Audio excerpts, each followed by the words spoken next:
Hello guys. Crude oil mini की एक और नई वीडियो में आपका हार्दिक स्वागत है। और आज हम बात करेंगे हमारे आज का प्लान ऑफ एक्शन क्या रहना चाहिए क्रूड ऑयल मिनी में। लेकिन उससे पहले मैं आपको एक चीज़ बताना चाहता हूँ। कल ही मैंने एक वीडियो बनाई है जिसमें मैंने परफेक्ट वे में सपोर्ट एंड रेजिस्टेंस को किस तरीके से ड्रॉ किया जाता है, वो वीडियो मैंने रिवील कर दी है।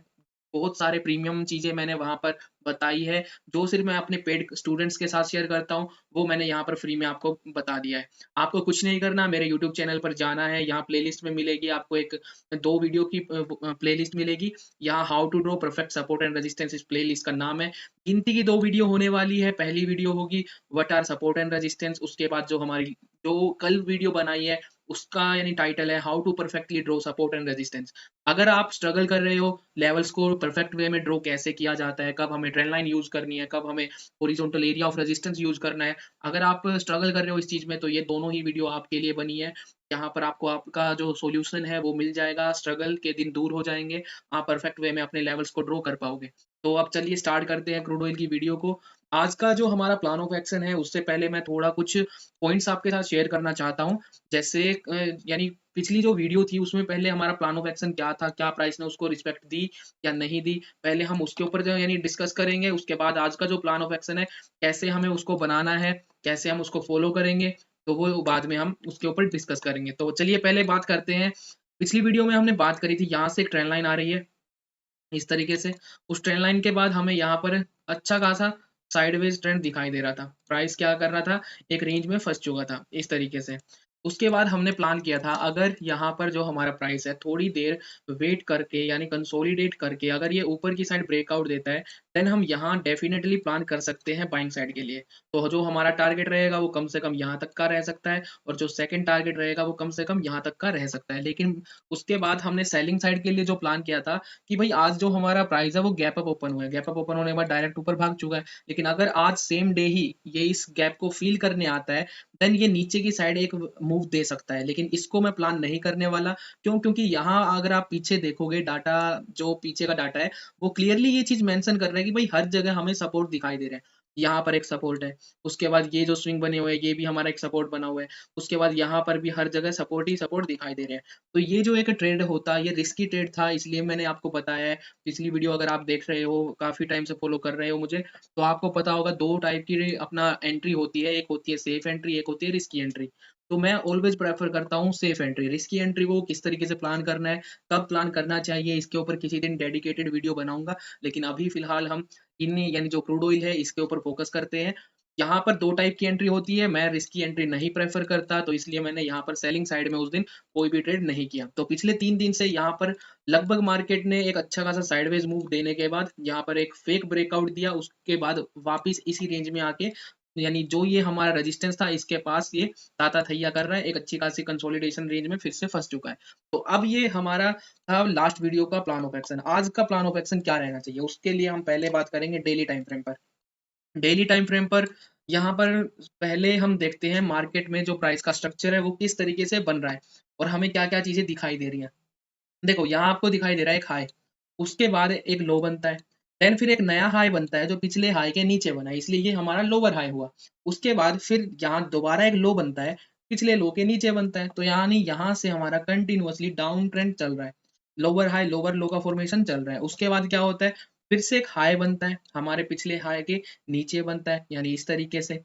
यहाँ से हमारा फिर से प्राइस नीचे जाता है, यानी एक हाई बना, पिछले हाई के नीचे बना, लोअर हाई का फॉर्मेशन हुआ है। लेकिन यहाँ फर्स्ट टाइम ऐसा होता है कि अपने इस स्ट्रक्चर को प्राइस ब्रेक कर देता है। कैसे?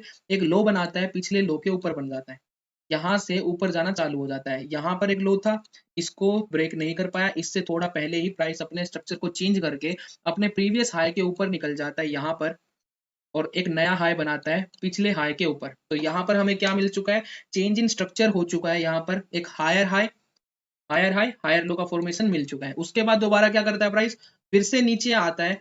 लेकिन अभी तक हमारा जो यहाँ पर दो डॉट कनेक्ट होके एक ट्रेंड लाइन बन रही है, अभी तक प्राइस ने इस ट्रेंड लाइन को रीटेस्ट नहीं किया है, यानी टेस्ट नहीं किया है।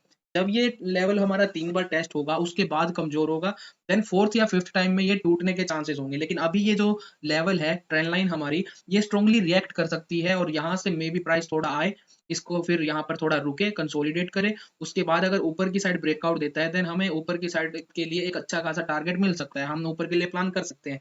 लेकिन फिलहाल हमें क्या दिखाई दे रहा है कि भाई जो हमारा प्राइस है वो अप ट्रेंड में अपने स्ट्रक्चर को चेंज करने के लिए तैयार बैठा है। यहाँ से बस एक ट्रेंड लाइन है, अगर यहाँ से आज सेलिंग भी आती है, यानी आज ना आके कल अगर सेलिंग आती है, लेकिन जब भी सेलिंग आएगी इस वीक में, यहाँ ये जब भी टच करेगा, यहाँ मैं प्लान करूंगा इसको थोड़ा सा वोलेटाइल होकर ऊपर के लिए मैं इसको प्लान करने वाला हूँ। ये मेरा डेली टाइम फ्रेम पर प्लान रहेगा। अब बात करते हैं कि चलो ठीक है, ये हमने स्ट्रक्चर तो जान लिया, लेकिन अब 4 आवर टाइम फ्रेम पर क्या बोल रहा है कि अगर हमें इंट्राडे ट्रेड करना है, तो अभी डेली में तो अभी ऐसी कोई अपॉर्चुनिटी दिखाई नहीं दी है हमें। अब हम क्या करेंगे, 4 आवर टाइम फ्रेम पर चलते हैं। यहाँ पर एक और इम्पोर्टेंट पॉइंट मैं बता रहा हूँ। लास्ट वीडियो में आपने देखा होगा, यहाँ पर क्रूड ऑयल मिनी अक्टूबर फ्यूचर था, 21 यहाँ पर 21 था, 19 की जगह यहाँ एफयूटी यानी फ्यूचर, तो हम फ्यूचर ट्रेडिंग करते हैं। लेकिन इसमें क्या है, आज जो अक्टूबर एक्सपायरी का लास्ट डे है, 21 तारीख का यानी कॉन्ट्रैक्ट था उसका, आज एक्सपायरी है उसकी, इसलिए आज हम उसको यूज नहीं करेंगे। आज यानी आज के ही दिन से हम जो हमारा नेक्स्ट यानी कॉन्ट्रैक्ट है नवंबर मंथ का, हम उसको यूज करेंगे और उसी के ऊपर पूरे यानी जो हमारा महीना भर है उसमें हम ट्रेड करते रहेंगे।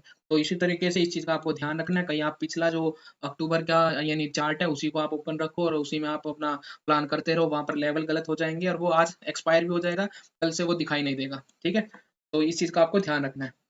एक और यानी अब बात करते हैं हमारा 4 आवर टाइम फ्रेम पर। छोटे टाइम फ्रेम पर क्या चीज़ चल रही है, यहाँ से हमें एक ट्रेंड लाइन दिखाई दे रही है, मैं इस ट्रेंड लाइन को ड्रॉ कर लेता हूँ इस तरीके से। ठीक है, यहाँ पर पहली बार टेस्ट हुआ, यहाँ सेकंड टाइम टेस्ट हुआ, थर्ड टाइम के लिए अभी काफ़ी टाइम बचा हुआ है यहाँ पर। लेकिन उसके बाद यहाँ से मुझे एक ट्रेंड यानी एक हॉरिजॉन्टल एरिया ऑफ रेजिस्टेंस दिखाई दे रहा है इस तरीके से। यहाँ पर क्या था, इसने सपोर्ट लिया है, उसके बाद ब्रेक किया, उसके बाद यहाँ रीटेस्ट करने के बाद वापस नीचे आया, फिर कंसोलिडेशन देके ऊपर ब्रेकआउट दे दिया, फिर दोबारा इसको रीटेस्ट किया, उसके बाद अपना लोअर हाई लोअर लो का फॉर्मेशन चालू किया, यहाँ एक लो बना के वापस रीटेस्ट किया, उसके बाद यहाँ पजल हो गया। अब इस लेवल को यहाँ से ब्रेक करने के बाद इमीडिएटली एक ब्रेकआउट देता है, यहाँ से फिर सपोर्ट लेता है इस पॉइंट से और फिर इमीडिएटली इसको वापस इसी रेंज के अंदर घुस जाता है। आज क्या होता है, गैप अप ओपन होता है। तो अब धीरे धीरे हमें क्या हो रहा है, प्राइस का स्ट्रक्चर समझ में आना लग गया है कि भाई किस तरीके से हम अपना प्राइस के स्ट्रक्चर को समझ सकते हैं। छोटे टाइम फ्रेम में अगर हम जाएंगे, ज़्यादा अपॉर्चुनिटी दिखाई देती है, ज़्यादा क्लीन वे में हमें सारी चीज़ें समझ में आना चालू हो जाती है। लेकिन अब आज का प्लान ऑफ एक्शन क्या रहना चाहिए, इसके लिए डेली टाइम फ्रेम पर अगर आप देखोगे, मैंने एक चीज़ बताई थी पिछली वीडियो में, यानी 2-3 वीडियो पहले, जब भी एक बड़ी डोजी कैंडल बनती है और प्राइस हमारा इसके बीच में ओपन होता है, तो यहाँ पर हाई चांसेस रहता है कि एक वन साइड मूव तो आएगा ही आएगा। अब ये वन साइडेड मूव डिपेंड करता है कि प्राइस अपने इसके नीचे निकलता है या इसके ऊपर निकलता है, जिस साइड भी निकलेगा वहां पर वो मूव देने वाला है। तो आज इसने क्या किया है, अपने इस पार्ट को यानी जो हमारी डोजी कैंडल का ये यानी ओपनिंग यानी क्लोजिंग प्राइस था, इसके नीचे जाना चालू कर दिया है। तो अब टारगेट कम से कम हमारी इस कैंडल के लो तक का रह सकता है। तो डेली टाइम फ्रेम में मैंने एक डोजी कैंडल के हिसाब से आपको बताया है। लेकिन अगर हम फोर्थ यानी क्या बोलते हैं इसको, 4 आवर टाइम फ्रेम पर अगर देखें, तो हमें इसको थोड़ा और कॉशियसली इसको देखना पड़ेगा, सारी चीजें समझनी पड़ेगी, लेवल को ड्रॉ करना पड़ेगा, तब चीजें समझ में आना स्टार्ट होंगी दोबारा अच्छे तरीके से। अब मैंने यहाँ पर क्या किया है, एक लेवल ड्रॉ कर दिया है, एरिया ऑफ सपोर्ट, उसका क्या यानी पता चल रहा है, यहाँ से ब्रेकआउट हुआ, रीटेस्ट हुआ, रीटेस्ट होने के बाद दोबारा यहाँ पर ओपन हुआ है और यहाँ पर फंसा हुआ है। अब मेरे को थोड़ा एक स्ट्रक्चर दिखाई दे रहा है कि मे बी यहाँ से कुछ पॉसिबिलिटीज हैं, उनके ऊपर हम यानी बात कर सकते हैं, लेकिन वो हमें 1 आवर टाइम फ्रेम पर अच्छे से दिखाई देंगी। इसलिए मैं इसको थोड़ा सा क्लीन करके 1 आवर में ले जाता हूँ। 1 आवर टाइम फ्रेम, 1 मिनट, बस इसको थोड़ा सा एडजस्ट करना पड़ेगा। देखो, यहाँ पर आप एक चीज देखो, एक हाई था, उसके बाद कंटिन्यूअसली लोअर हाई लोअर लो का फॉर्मेशन चालू है, उसके बाद अब यहाँ पर एक हाई बना है, फिर नीचे आया है, लेकिन अब अगर यहाँ से और नीचे ना आके अपना यू टर्न बना के इस तरीके से अपने इस हाई के ऊपर निकल जाता है, देन हम प्लान कर सकते हैं ऊपर के लिए। क्यों? क्योंकि फिर हमारा जो स्ट्रक्चर था लोअर हाई लोअर लो का फॉर्मेशन चालू था, उसके बाद हमारा चेंज इन स्ट्रक्चर होके प्राइस ने अपना ट्रेंड ही चेंज कर दिया इस तरीके से।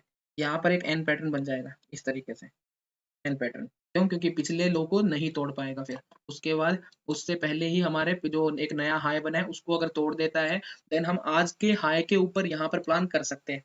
अपसाइड के लिए एक ट्रेड यहाँ पर पॉसिबल हो सकता है, हमारा अपसाइड के लिए प्लान हो चुका है। लेकिन अब अगर डाउन साइड के लिए जाना है तब क्या होगा, आज की जो हमारा हाई पॉइंट है यहाँ से प्राइस ने क्या किया, देखो मैंने पिछली वीडियो में बताया था 9 बजे मार्केट ओपन होता है, 9 से लेके 1 बजे तक मार्केट लगभग साइडवेज रहता है और थोड़ा एक हॉरिजॉन्टल टाइप की रेंज रखता है 1 आवर टाइम फ्रेम पर। तो यहाँ पर ऑलमोस्ट एक हॉरिजॉन्टल रेंज है हमारी, एक रेडी हो चुकी है। लेकिन अब अगर हम स्ट्रक्चर देखें, एक सेलिंग आई, उसके बाद एक बाइंग आती है, उसके बाद दोबारा अगर सेलिंग आके आज का लो ब्रेक होता है, देन हम यहाँ से प्लान कर सकते हैं कल के लो तक के लिए। यहाँ एक अच्छा खासा मूव मिल जाएगा, 50 से 60 पॉइंट हमें यहाँ दिखाई दे रहे हैं। 1:2 का कम से कम रिस्क रिवॉर्ड होना चाहिए, तब आप उसको यानी प्लान किया करो, वरना उस ट्रेड को प्लान मत किया करो। ऊपर की साइड भी एक अच्छा मूव हमें दिखाई दे सकता है, यानी जब अगर हमारा यहाँ पर इस लो को ब्रेक करे बिना डायरेक्ट यू टर्न बना के इस तरीके से यू शेप में यू टर्न मार के अगर डे हाई ब्रेक करेगा, देन हम प्लान कर सकते हैं हमारा टारगेट यहाँ तक का भी रह सकता है, उसके बाद हमारा टारगेट यहाँ तक का भी रह सकता है। तो एक अच्छा खासा अपसाइड भी एक मूव मिल सकता है। और अगर अपसाइड मूव नहीं आता, डे हाई को ब्रेक नहीं करता है, यहीं पर साइडवेज इस रेंज का अगर लो ब्रेक करता है, देन हम यहाँ के लिए भी प्लान कर सकते हैं और थोड़ा इसके नीचे भी प्लान कर सकते हैं। क्यों? क्योंकि यहाँ से लोअर हाई लोअर लो का फॉर्मेशन है।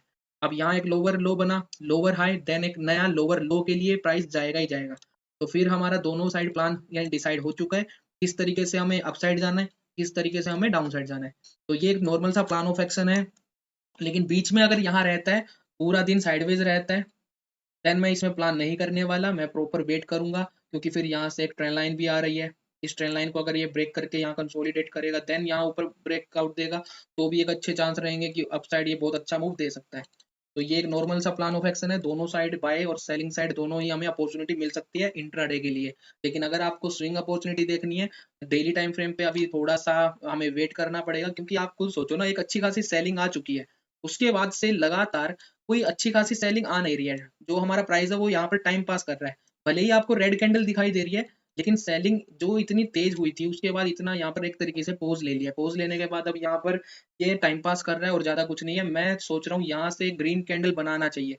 ये जो यानी एक्सपीरियंस तो यही बोलता है कि भाई अब यहाँ पर एक अच्छी खासी सेलिंग आ चुकी है। कभी कभी क्या होता है ना, प्राइस, मैं आपको एक प्राइस एक्शन का पॉइंट बताता हूँ।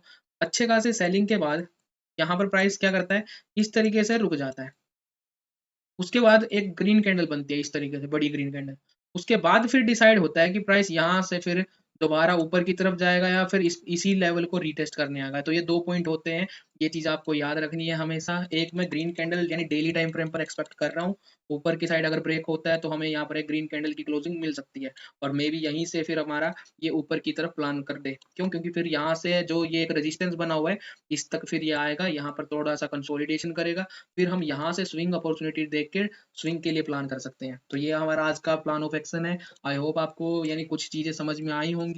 देखो, अभी मेरे को पता है कि जो लोग बिगिनर हैं उनको काफी स्ट्रगल करना पड़ेगा समझने में चीजों को। लेकिन भाई निफ्टी बैंक निफ्टी से लाख गुना अच्छा है आपका क्रूड ऑयल मिनी। यहाँ पर मैं मानता हूँ एक लोट में यानी आपको ट्रेड करने के लिए कम से कम 20 से 22 हज़ार रुपए चाहिए, लेकिन ये उससे बहुत ज्यादा सेफ है। वहां पर आपको बहुत ज्यादा नुकसान होता है, वहां जीरो होने के 100% चांसेस होते हैं, यहाँ पर जीरो होने के 1% से भी कम चांस है। इसलिए जो हमारा क्रूड ऑयल मिनी है ये सेफ है बिगिनर के लिए भी। जो अपना अच्छा खासा एक्सपीरियंस है उन लोगों को भी ट्राई करना चाहिए, बहुत अच्छी चीज है। प्राइस एक्शन बहुत अच्छे से काम करता है। तो चलिए आज की हमारी वीडियो यहीं पर एंड करते हैं। आई होप आपको ये वीडियो अच्छी लगी होगी। और जिनको अभी यानी मैंने बताया स्ट्रगल कर रहे हैं लेवल कैसे ड्रॉ करने हैं परफेक्ट वे में, भाई कुछ नहीं करना, यूट्यूब पर जाओ, ट्रेंडी स्टॉक सर्च करो, मेरे चैनल पर आपको ये दो वीडियो मिल जाएगी, इन दोनों वीडियो को देख लो और आपका जो प्रॉब्लम है वो सोल्व हो जाएगा। आई होप आपको ये वीडियो पसंद आई। वीडियो पसंद आई हो तो लाइक कमेंट शेयर कर देना। मिलते हैं अगली वीडियो में, तब तक के लिए जय श्री राम, जय शिव शंभू।